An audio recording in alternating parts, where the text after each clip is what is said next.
Kohler के शिक्षण सिद्धांत का वर्णन करें। इस सिद्धांत का प्रतिपादन कोहलर और कोप्पा दोनों ने मिलकर किया था। कोहलर और कोप्पा दोनों गेस्टाल्ट वादी थे। इस सिद्धांत का विकास थॉर्नडाइक के प्रयत्न एवं बोह्ल सिद्धांत के विरोध में आया। इस सिद्धांत के अनुसार प्राणी अंतर्दृष्टि के आधार पर सीखता है। अंतर्दृष्टि के बिना केवल अभ्यास से किसी प्रक्रिया को सीखना संभव नहीं है। इस सिद्धांत ने यह दावा किया कि जब भी व्यक्ति या पशु किसी प्रक्रिया को सीखता है तो वह सीखने से संबंधित परिस्थिति के हर पहलू के आपसी संबंधों को समझने का प्रयास करता है। इस सिद्धांत में वह परिस्थितियों के विभिन्न पहलुओं को नए ढंग से प्रत्यक्षीकरण करता है, उसे संगठित करने का प्रयास करता है ताकि समस्या का समाधान हो सके। जब परिस्थिति के विभिन्न पहलू को नए ढंग से प्रत्यक्षीकरण कर उसे आपसी संबंधों को समझा जाता है तो उसमें अचानक सूझ उत्पन्न होती है, जिसे कोहलर ने आहा अनुभव एक्सपीरियंस कहा है।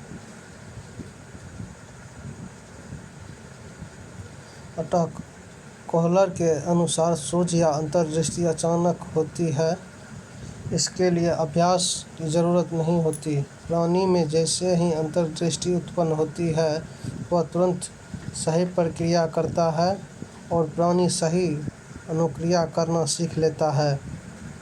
कोहलर का सिद्धांत उनके द्वारा किए गए प्रयोग पर आधारित है।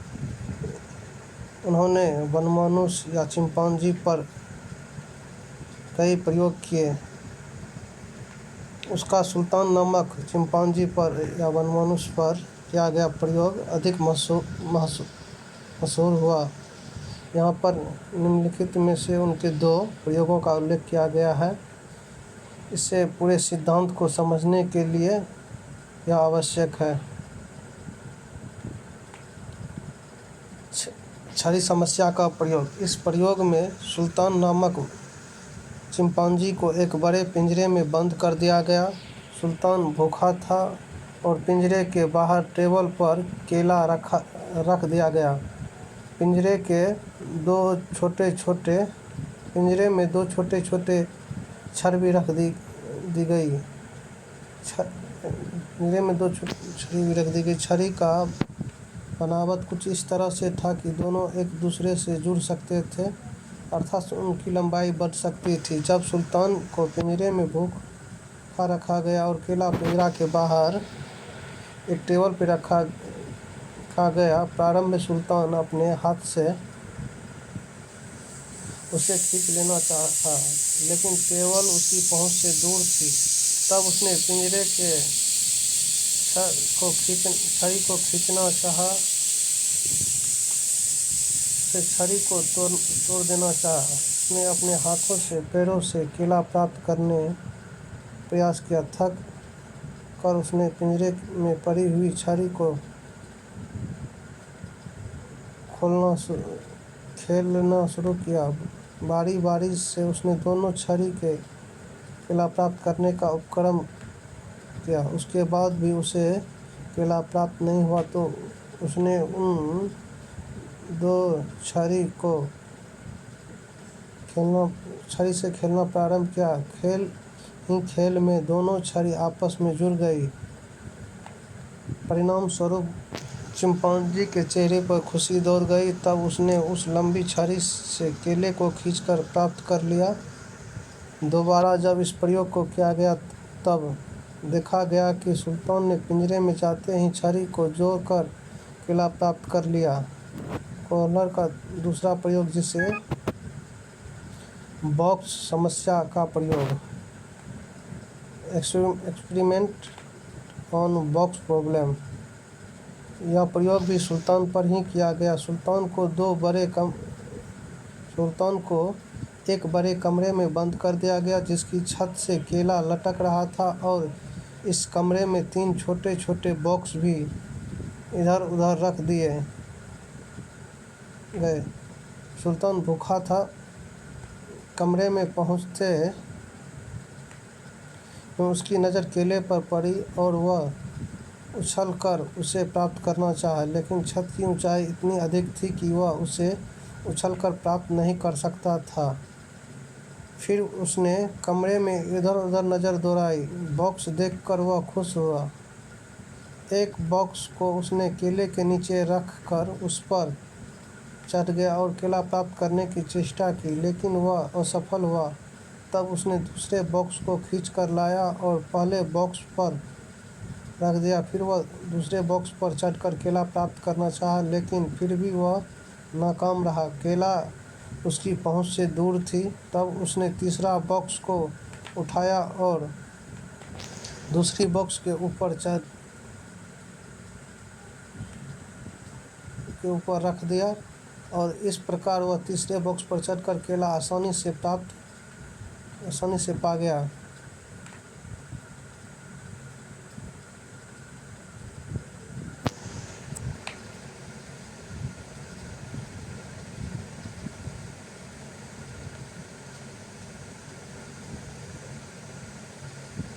उपयुक्त प्रयोग से यह स्पष्ट हुआ कि सुल्तान को केला तभी प्राप्त हुआ जब उसने परिस्थिति के विभिन्न पहलुओं में संबंध का पता चला। केले की ऊंचाई तथा बॉक्स को एक के ऊपर एक रखकर केले को प्राप्त किया जा सकता है।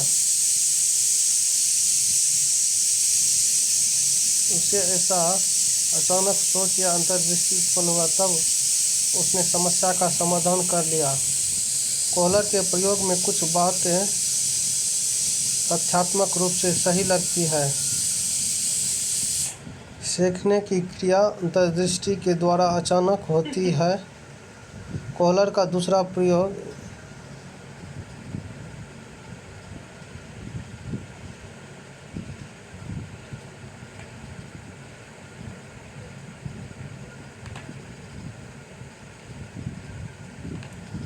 सीखने के लिए अभ्यास जरूरी नहीं। समस्या और उसके समाधान के बीच संबंधों को सही प्रत्यक्षीकरण करने की समझ समस्या समाधान में सहायता देती है। पाणिनि दो तरह की भूल करता है। अच्छी भूलें लक्ष्य प्राप्ति में सहायक होती है। बुरी भूलें उसे लक्ष्य से दूर ले जाता है। कोहलर के सिद्धांत की आलोचना निम्नलिखित है। कोहलर ने अपने सिद्धांत में अंतर्दृष्टि को अचानक होने वाला अनुभव बताया, परंतु कुछ मनोवैज्ञानिक ने इसकी कूट आलोचना की है। अंतर्दृष्टि द्वारा सीखना हमेशा आकस्मिक नहीं होता। जटिल कार्य को सीखने में सूझ की मात्रा अधिक होती है तथा सरल कार्य को सीखने में सूझ या अंतर्दृष्टि की मात्रा कम होती है। किसी समस्या को सुलझाने या सीखने में अंतर्दृष्टि की मात्रा क्रमशः बढ़ती जाती है। इसलिए कहा है कि सोच क्रमिक होती है तथा इसमें मात्राएं होती है।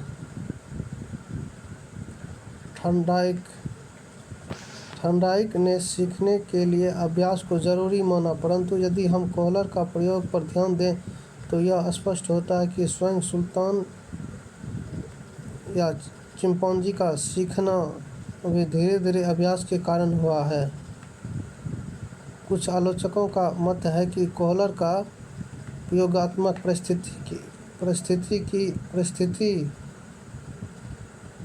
ही कुछ ऐसी थी जिसे चिंपांजी को सूझ द्वारा सीखना ज़्यादा आसान एवं संभव था।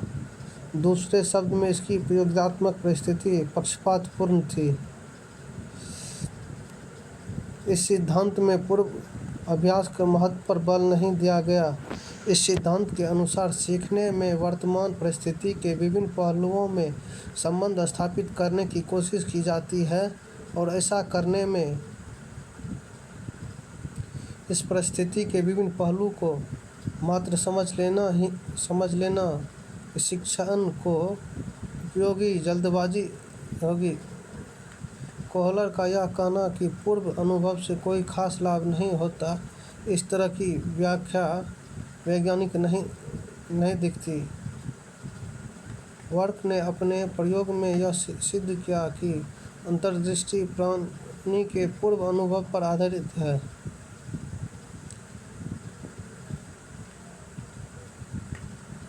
स्पष्ट हुआ कि सूज का सिद्धांत अपने आप में शिक्षण सिद्धांत को पूर्ण रूप से व्याख्या नहीं करता।